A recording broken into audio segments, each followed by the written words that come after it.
Poland's prime minister said Netanyahu would not be arrested when attending an Auschwitz event despite facing an ICC arrest warrant. Scientists ponder new solutions on the climate crisis after 2024 was declared the hottest year on record.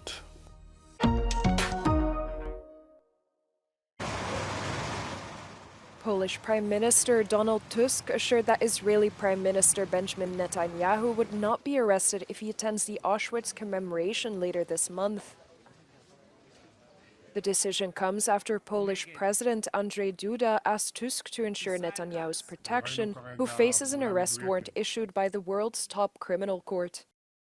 W związku z planowanymi w dniu 27 stycznia uroczystościami 80. rocznicy wyzwolenia byłego niemieckiego nazistowskiego obozu koncentracyjnego i zagłady Auschwitz-Birkenau w Oświęcimiu, wraz z obchodzonym także w tym dniu na świecie Międzynarodowym Dniem Pamięci o ofiarach Holokaustu, rząd Rzeczypospolitej Polskiej oświadcza, iż zapewni wolny i bezpieczny dostęp i udział w tych obchodach najwyższym przedstawicielom państwa Izrael.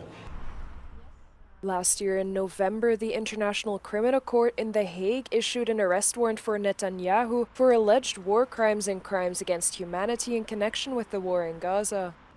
Member countries of the ICC, which includes Poland, are required to detain suspects facing a warrant if they set foot on their soil. However, the court has no way of enforcing that. It is still unsure whether Netanyahu will attend the event or not. Scientists say the world must find rapid solutions as global temperatures are now teetering on the edge of passing the crucial 1.5 degrees Celsius warming limit.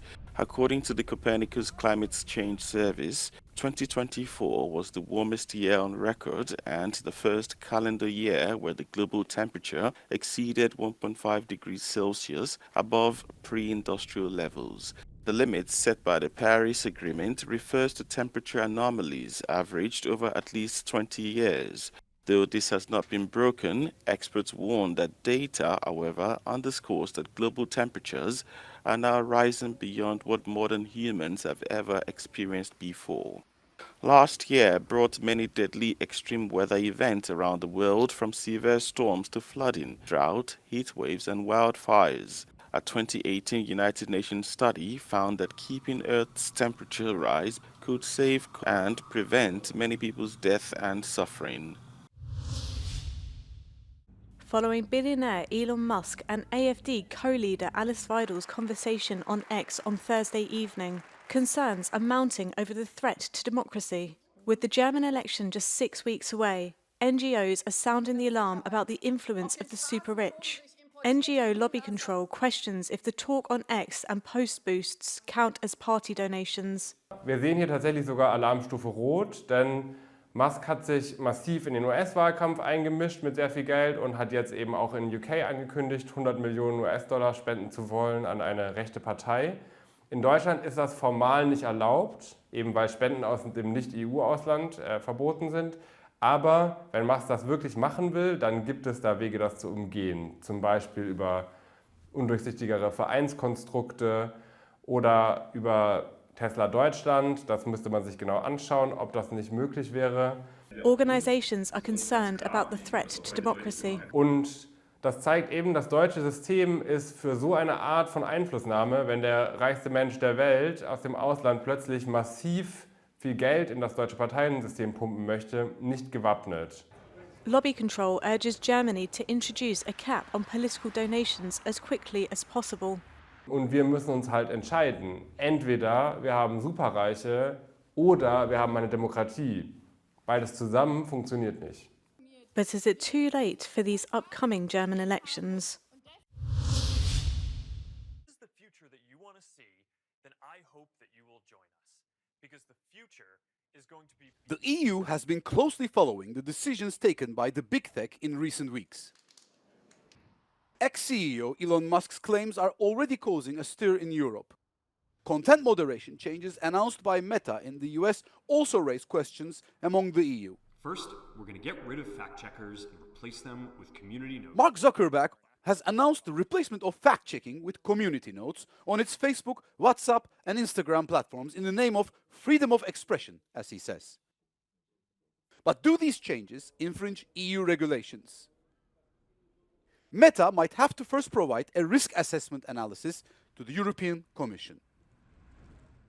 We don't say which content moderation policies very large online platforms have to put in place. It's their responsibility. If they want to rely fully on community notes, it is a possibility. Now, this possibility, whatever model a platform chooses, needs to be effective. And this is what we're looking at. If a platform violates the Digital Services Act, formal proceedings are initiated. If the decision is found to be non-compliant and the platform doesn't commit to settle the case, fines can reach up to 6% of the company's global annual turnover. This procedure is criticized for its slowness. However, the EU has other cards in hand. There are other instruments that might come into play in extreme cases. I emphasize extreme. Consider, for example, the measures that were taken to block Russia Today and Sputnik at the time of the sanctions on Russia, at the time of Russia's barbaric invasion of Ukraine. That was done as part of a sanctions regime implemented through the Council, acting in its foreign policy configuration, and that can happen almost overnight.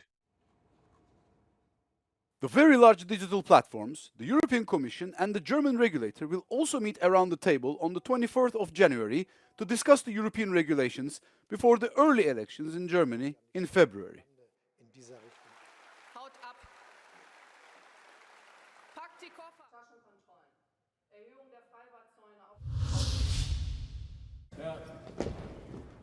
The late U.S. President Jimmy Carter was given a state funeral at the Washington National Cathedral in the U.S. Capitol.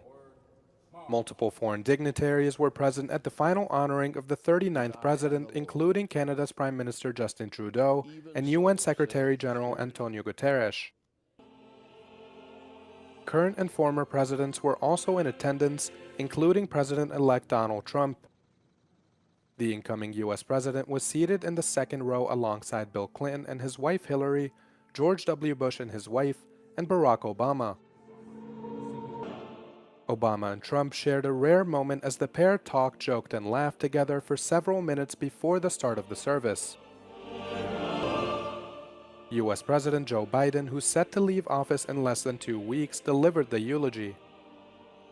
Biden shared an emotional message highlighting the deep friendship he and Carter shared for almost 6 decades. The U.S. president praised Carter for his character and unwavering principles and celebrated his accomplishments, which he says were heavily discounted.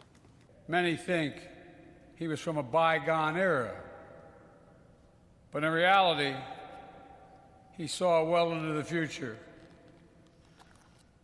A white Southern Baptist who led on civil rights, a decorated Navy veteran who brokered peace, a brilliant nuclear engineer who led on nuclear nonproliferation, a hardworking farmer who championed conservation and clean energy, and a president who redefined the relationship with a vice president.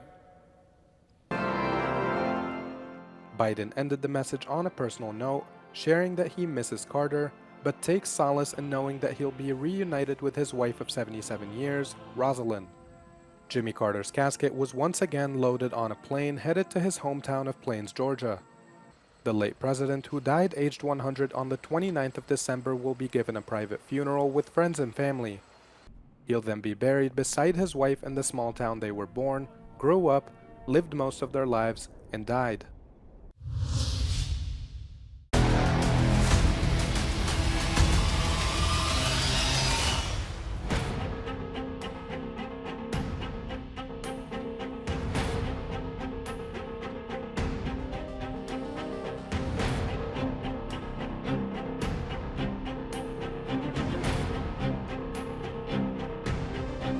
This is a feature movie based on a true story about the real man, citizen of Kazakhstan, Konstantin Gudauskas, who saved more than 200 people from Bucha and other occupied territory in the spring 2022.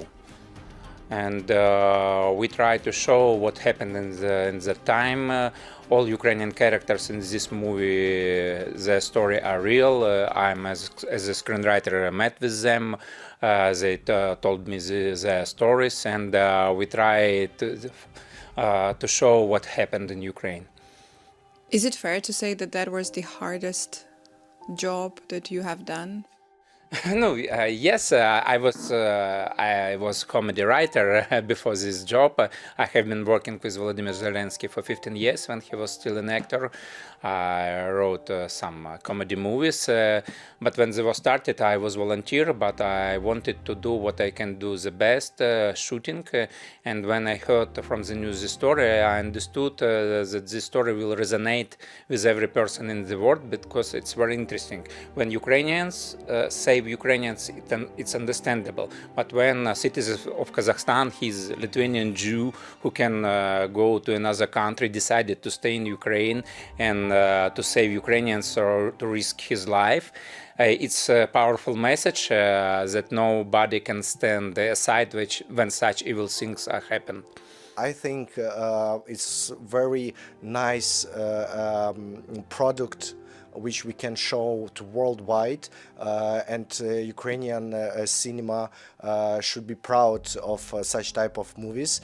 This is film about human beings, about the human choice. It's something which you cannot ignore, you know, because if you have at least little bit humanity in your heart, it's will touch you, yeah.